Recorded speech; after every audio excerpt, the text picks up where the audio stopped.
Hey all, Alex here at your home of the Music Deep Dive, and today it is time for another discography ranking. We will be doing a ranking today of the albums by Washington-based rock band grunge pioneers Nirvana. Yes, Nirvana is one of the most popular rock bands of all time, and I would imagine almost everybody watching knows something about them. But, let's at least give a quick background here because I also don't want to assume everyone's an expert either. We want to make this accessible for everybody. Also, I want to say this, and I apologize that I did not do this for my Joy Division video, but fair warning, there will be discussion of some topics like addiction and suicide. Unfortunately, these are things that you can't really avoid in a discussion about Nirvana for reasons that are either obvious to you now or will become obvious momentarily.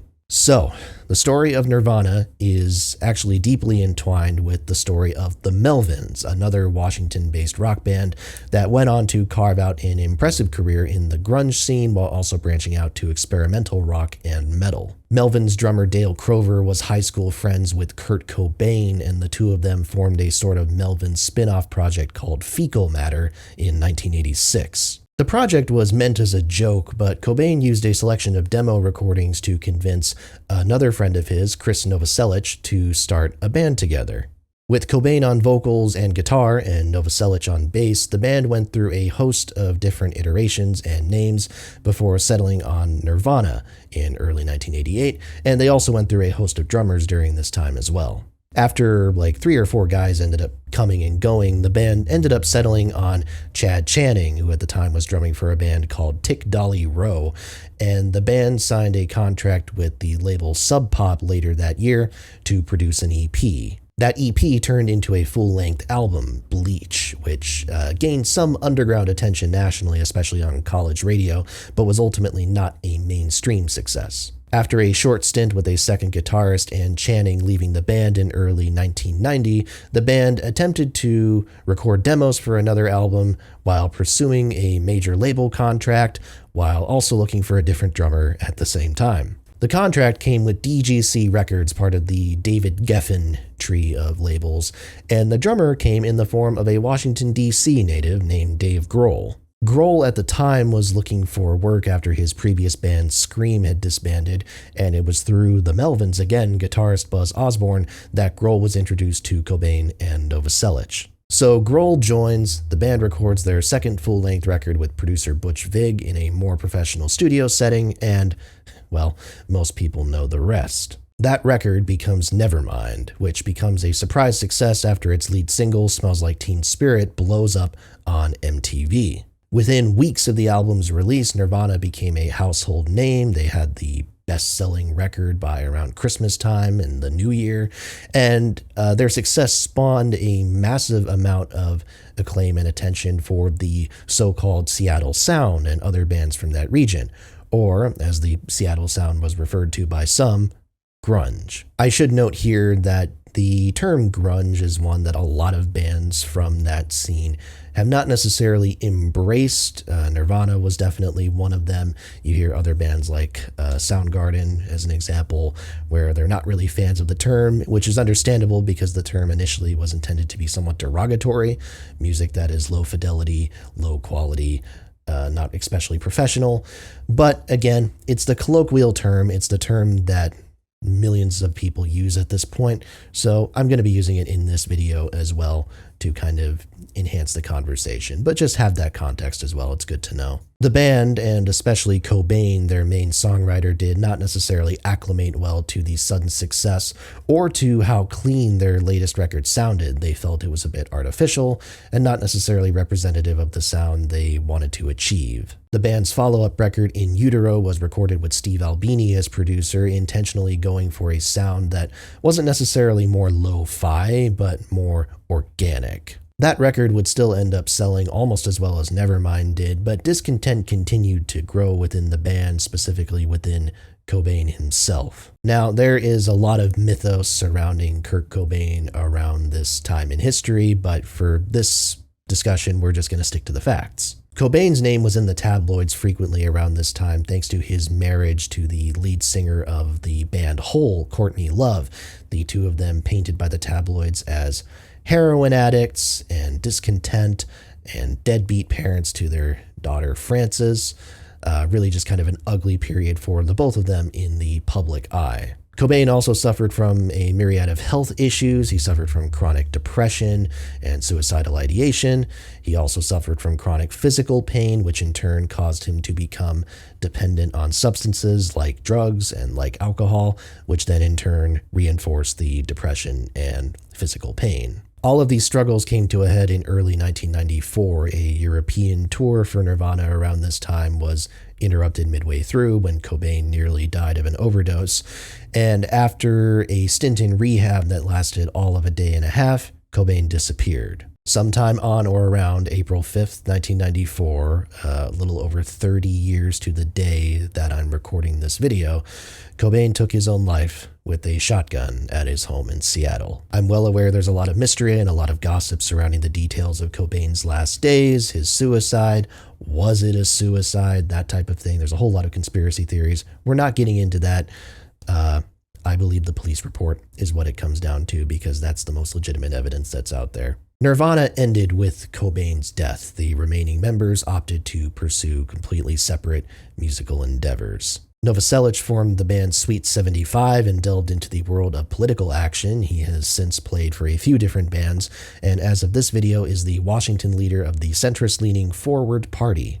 Grohl would record what was effectively a solo album in 1995 under the name Foo Fighters, and after signing with Capitol Records, he turned the project into a touring band and then eventually a full studio outfit. The Foo Fighters obviously at this point have carved their own legacy in the world of rock music, so we're not going to talk about them here. One day they too will get their own full-length video. And there you have it, Nirvana, a musical legacy entwined in their stories that is steeped in passion and tragedy alike, responsible more than any other band, I don't think this is a radical statement by any means, of shaping the rock music of the 90s and 2000s, and absolutely a worthwhile band to be discussing at any point. Okay, preamble out of the way. Nirvana released 3 studio records that I will be ranking here, but I would be remiss if I didn't mention a couple of other releases. 1992's Incest Acide is not a proper studio album, but does deserve a lot of respect, honestly more than what some people might give it. It is a collection of non-album singles, cover songs recorded during a live performance for BBC Radio, and other assorted gems, and I do mean the term gem sincerely here. It's a bit rough around the edges in places, certainly, but I especially like hearing the BBC sessions, actually, because you really get that little taste of their natural sound, as it were, while also acknowledging that it's not all that different from their normal sound on record. They were just genuinely that tight as a band. Sliver is fantastic. I really like the alternate version of Polly on here, and the closing track Aneurysm. There are plenty of people out there who say that's one of the best Nirvana songs, and I wouldn't really disagree with that. It's pretty fucking terrific. And of course, I cannot go without mentioning 1994's MTV Unplugged in New York. Now, Nirvana's appearance on the MTV series MTV Unplugged is one of those moments in the band's history that has been mythologized, and that's in part because of the timing of it. Remember, it was filmed less than 4 months before Cobain died, but it's also just a damn good performance. There's a couple of big name tracks on here, of course, and yes, it's kind of acoustic in name only. You have Cobain playing this electro-acoustic guitar, so tracks like Come As You Are sound kind of close to the record. But there's also a lot of covers on here, and there's more obscure choices in material that make this album unusually eccentric for an Unplugged series that at the time was mostly artists playing their biggest hits in a stripped-back setting. Of course, the cover of David Bowie's The Man Who Sold the World has endured the most, to the point where there are plenty of people who prefer the Nirvana version to the original by Bowie. However, I'm really a particular fan of the Meat Puppets set here than he does with a couple of the members of the Meat Puppets, especially the track Oh Me. I love that one. I think Cobain sounds really fantastic doing this brand of Americana and country rock. And especially when you pair that with the Leadbelly cover that ends the performance, it's a sign to me that the band could have gone in this type of direction, which supposedly is what Cobain was interested in doing, and made some genuinely phenomenal material. My only comment is this: watch the damn performance. Don't just listen to it. Watch it. The visual element is completely worth it to get these moments where Cobain is just kind of spinning around on the stool he's sitting in, and the moments of banter between him and the other band members and people in the audience. It makes it feel more laid back and, again, natural. Absolutely phenomenal and essential listening, and if it gives you any sense of how much I love this record, there are days when I preferred that concert to any of their proper studio albums. But without further ado, I've been talking about those studio albums, so let's get into it, ranking them from number 3. At number 3, I am not really going to be switching things up here. My number 3 is 1989's Bleach. That said, I do want to put some respect on this record's name, because this is certainly overshadowed by Nevermind and In Utero, not nearly the commercial success, released on an indie label, that sort of thing. And when people talk about Bleach, I think they talk about it as a warm-up act to Nevermind and In Utero. And I kind of want to dissect and kind of dismiss that a little bit. I think this is actually a pretty great album on its own merits. And I think that even if Nirvana hadn't broken through in the way that they did, and maybe it's another band from the scene that kind of cuts through and gives the Seattle sound some sort of commercial relevance. However you look at it, I still think this record would be receiving some lasting praise even on an underground level, regardless of how Nirvana turned out. I think the energy that's here is, yes, consistent with the overall sound in the genre, but I think especially Cobain's voice and the gravelly, shrieking vocals that he's adding to some of these songs is really just kind of a force of nature. And I think he's already a step ahead of a lot of the other kind of hard rock vocalists of that era. I definitely get a sort of hardcore punk energy, if you want to use those words, on some of these songs. But what I also love about this record too is you have that intensity and you have that core energy, but you also have glimpses of what I think is Cobain's secret sauce, which is I think he is one of the best melody writers that rock music has seen in the last 40 years. I love the track.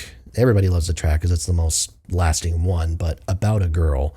I think About a Girl is a really great example of how Cobain writes these interesting melody lines that are not necessarily what you expect. They're a little bit subversive. In this one, the melody is kind of like moving in this sort of contrary motion to the bass line, and I think that creates this interesting effect. And I think it speaks to certainly Cobain's musicality, but I think it speaks to the entire band's musicality, that they're already playing with some kind of sophisticated melodic ideas early on. Some people talk about Chad Channing in a negative context here. A lot of people do. And, you know, I think Channing has this reputation as being sort of the Pete Best of Nirvana, and maybe that's deserved on some level. I certainly think that this is not quite where Dave Grohl was on Nevermind, but I think he's pretty damn solid here. I don't think it's as major of a downgrade as some would have you believe. It's certainly not a comparable comparison to Pete Best, Ringo Starr in terms of ability difference. I think he adds sufficient energy to these tracks. And yeah, I think Blue is fantastic. Great start to the record. I really love Negative Creep on here. The cover Love Buzz is really good. Maybe you could argue it weakens a little bit sort of towards the end of the record. I think a lot of my least favorite songs are towards the end of the album, and maybe that's my one gripe with Nirvana in general is sequencing. I don't necessarily think that any of these records are sequenced the way that I would personally, but, you know, you cannot have everything. Again, I think Bleach is a record that is enjoyable on its own merits and not just as this sort of historical curiosity, this, you know, exploration of what Nirvana's roots were. I think this is a great record in its own right, and even if it's not where the other two albums are afterwards, I think it deserves respect.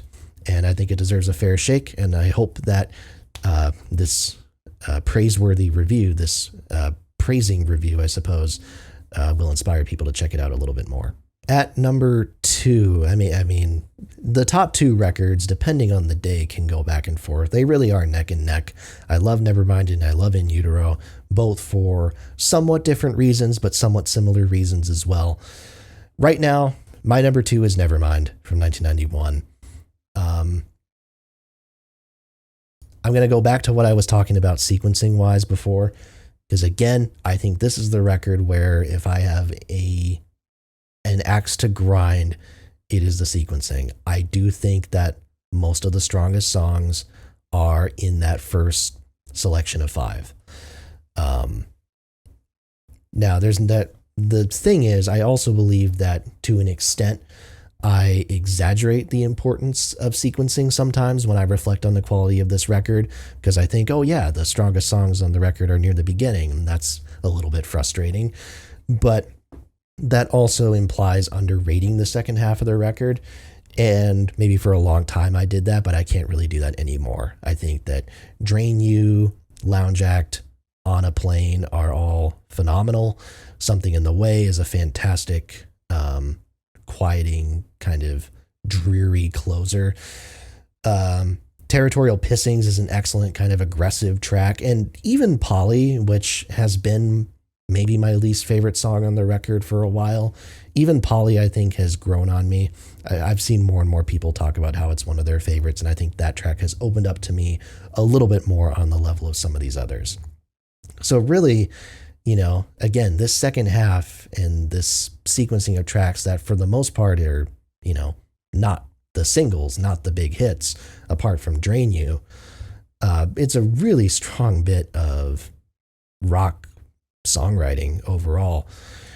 But you have to talk about the first 5 or so, because I think all of those tracks, with the possible exception of Breed, are, you know, ingrained in popular consciousness on a level that very few rock songs are. And there's a damn good reason for that, because this is really great songwriting, and I would dare say, perhaps this is controversial, I would dare say pop rock songwriting in a way. Some of that is in part because of the production. I do agree that this is by far the cleanest production on any Nirvana record, but I also think that the choruses are so fully formed here, and the distinction between verse and chorus is very clear on these songs in a way that you don't see certainly on Bleach, and you don't see as much on In Utero. In Utero, I think, tries to do away with that a little bit, but man, it's so well done, and the performances are top tier here. We'll talk about Dave Grohl. Dave Grohl explodes onto the scene with that opening drum fill and Smells Like Teen Spirit, and it is just a phenomenal sight to behold, or a phenomenal thing to listen to. It Smells Like Teen Spirit, it has the energy, it has the incomprehensible lyrics, I suppose, and yet I don't know if it's ever been my favorite, because I think I've always been an In Bloom person. I think In Bloom is where the band really shines, just kind of in the dynamic difference between verse and chorus. Again, Grohl's drums just blow out of the mix like a cresting wave or something. And the vocals in the choruses are great. You have that like double-tracked Cobain vocal, and then the high harmonies in the background, which are Grohl. I mean, Grohl already providing this like foundation in the vocal stack already is pretty remarkable. And yeah, again, I think Cobain is really in his element here. Like I say, the lyrics, borderline incomprehensible and Smells Like Teen Spirit, but I think on all of these songs, there is just this general sense of subversiveness again, this like left of center approach where you don't necessarily, you're always kind of surprised by what he's trying to do, and with the sentiments, the vaguely slacker rock-like sentiments, the vaguely punk sentiments that he's trying to incorporate into this music, and to fuse all of this into a collection of tracks with hooks that are this good is really remarkable. And I think in a way, MTV's exposure of the Smells Like Teen Spirit music video is what got Nevermind into the popular consciousness in the way that it was, obviously. But, you take away that like extra level of visibility. And I still think even without the visual component, if you were able to give this track visibility, but remove the music video from the equation, just saying we're playing this on all pop and rock radio stations, I still think this thing would have been a huge smash because the song is that fundamentally excellent. Again, Novoselic, his bass lines, Novoselic, obviously the most underrated member of Nirvana because there's no one else it could be. But I think his bass lines are really strong on this record in particular, especially on some of those more aggressive numbers. Again, like Stay Away and Lounge Act towards the end, I think are really fantastic. It's a jam. It is, some people say it's overexposed. I would understand that perspective. I think not listening to rock radio very much helps with kind of getting away from that overexposure. And when I appreciate it on its own merits, I think that this deserves pretty much all the acclaim it receives. It's absolutely one of the best rock records of the 1990s, and I don't get sick of playing it. Also, I didn't talk about it. It's fitting that I talk about it at the end, but Endless Nameless, up to you if you want to hold the track against the rest of the album as far as it being kind of this hidden track type of thing. I will say that if you're looking at it from a track-to-track standpoint, if you take Endless Nameless off the record, I do think I would probably have Nevermind somewhat above In Utero. But it's an interesting moment nevertheless. It's not bad. It's just a little bit out of place, perhaps. But with that said, Nevermind's my number 2. Phenomenal album. Listen to it if for some reason you haven't. And number 1, obviously, I'm going to have 1993's In Utero. Fantastic album, again. And as I said before, I think this record succeeds in some ways that are different from what makes Nevermind successful, and in some ways that I think are similar, perhaps more similar than some people give it credit for. On the one hand, this is clearly a rawer record than Nevermind is, a grimier record, if you want to use that word. I think there are moments like Frances Farmer will have her revenge on Seattle, Tourette's, Serve the Servant, Scentless Apprentice. There's moments that reach a level of intensity that Nevermind doesn't ever quite get to. And I think for that alone and this kind of throwback to Bleach-like sounds, I think that record is really successful. The thing is, though, I think the hooks on this record, maybe not every single song, but a lot of tracks on here I do think have hooks that are worthy of Nevermind. I think my first example of this is Dumb. And Dumb is a very sedate song. In many ways, I think it's sort of a mixture of Polly and Come As You Are in terms of like the level of intensity that it has. But Dumb works to me because of the absolutely just bonkers little vocal melody that he's doing. Again, it's kind of a contrasting motion type of thing. And it's very, not necessarily the easiest thing to sing, I think. Subtly kind of difficult. Kind of a chromatic little thing that he's doing. But it perfectly, to me, encapsulates like whatever the sentiment that he's trying to go for. This sort of lackadaisical, but also, self-degrading type of lyrical subject. It just works so well. It's so evocative.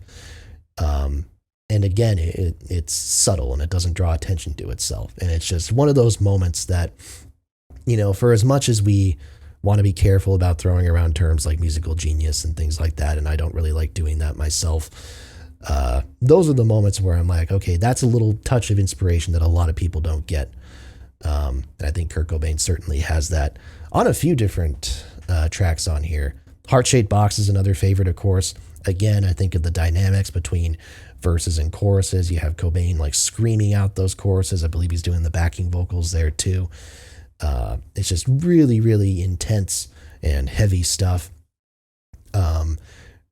Rate Me, of course, very controversial song. One of my favorite moments of the MTV Unplugged performance is when a woman in the audience suggests that song, and he kind of turns to look at the audience with this very confused expression on his face. And he's like, I don't think MTV will want us to play that one, or whatever he says. Great stuff. Penny Royalty is fantastic. And the closer, All Apologies, I think it's unintentionally a perfect send-off to the record. Again, obviously, as we talk about with a lot of these kind of final records, there's nothing that is expected about, there's nothing that I think is intentionally closing or intentionally meant to provide closure by All Apologies as a song, apart from maybe intentionally being kind of a good sentiment to wrap the record up.